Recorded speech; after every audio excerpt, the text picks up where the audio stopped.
बिस्मिल्लाहिर्रहमानिर्रहीम। नाज़रीन मोहतरम, कौन कौन से जानवर ऐसे हैं कि जिनकी कुर्बानी जायज़ है और वो जानवर कौन कौन से हैं कि जिनकी कुर्बानी जायज़ नहीं है। बाज़ लोग ऐसे होते हैं कि जिनको इल्म नहीं होता और उनके लिए ज़रूरी है कि इन चीज़ों को कुर्बानी का जानवर ख़रीदने से पहले वो जान ले। कौन से ऐसे जानवर हैं कि जो कुर्बानी के लिए जायज़ हैं और कौन से ऐसे जानवर हैं जो जायज़ नहीं हैं। ऐसा जानवर जो भैंगा हो उसकी कुर्बानी जायज़ है, और वो जानवर जो काना हो, अंधा हो, काना हो या अंधा हो, और फिर अंधा जो जानवर होता है उसकी कुर्बानी जायज़ नहीं है। या ऐसा काना जानवर जिसका कानापन ज़ाहिर हो उसकी भी कुर्बानी जायज़ नहीं है।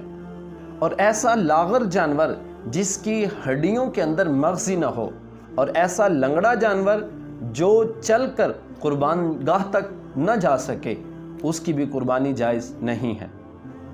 और फिर ऐसा जानवर जिसके कान, दुम या चक्की वग़ैरह कटी हुई हो, ऐसे जानवर की भी कुर्बानी जायज़ नहीं है। हाँ, कितना वो हिस्सा कटा हुआ हो फिर उसकी कुर्बानी जायज़ होती है।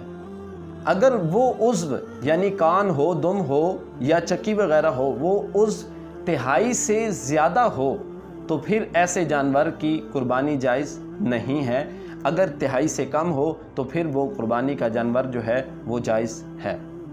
और फिर ऐसा जानवर जिसके पैदाइशी तौर पर ही कान न हो या उसके कान कटे हुए हों उसकी भी कुर्बानी जायज़ नहीं है।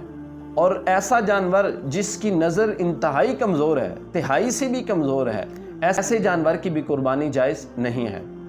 और ऐसा जानवर जिसके दांत न हों या उसके थन वग़ैरह खुश्क हो चुके हों, ऐसे जानवर की भी कुर्बानी जायज़ नहीं है। हाँ, उसके दांत जो हैं वो किस हवाले से न हों तो उसकी कुर्बानी जो है वो जायज़ नहीं होती।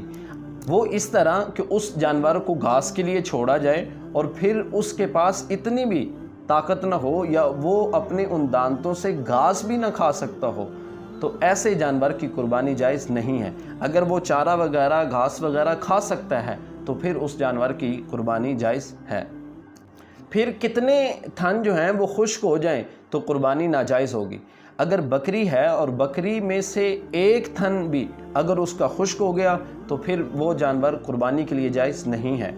और इसी तरह भैंस और गाय वगैरह में से अगर किसी के 4 में से 2 थन खुश्क हो गए तो फिर ऐसा जानवर जो है उसकी कुर्बानी भी जायज़ नहीं है। और ऐसा जानवर जो जलाला हो, यानी सिर्फ़ और सिर्फ वो जानवर गलीज़ ही खाता हो, गंदा ही खाता हो, ऐसे जानवर की भी कुर्बानी जायज़ नहीं है। जब भी आप जानवर कुर्बानी का ख़रीदें तो सबसे पहले देखें कि आप अल्लाह की बारगाह में इस जानवर को पेश करने के लिए ज़िबा कर रहे हैं तो ऐसा जानवर हर ऐब से पाक होना चाहिए।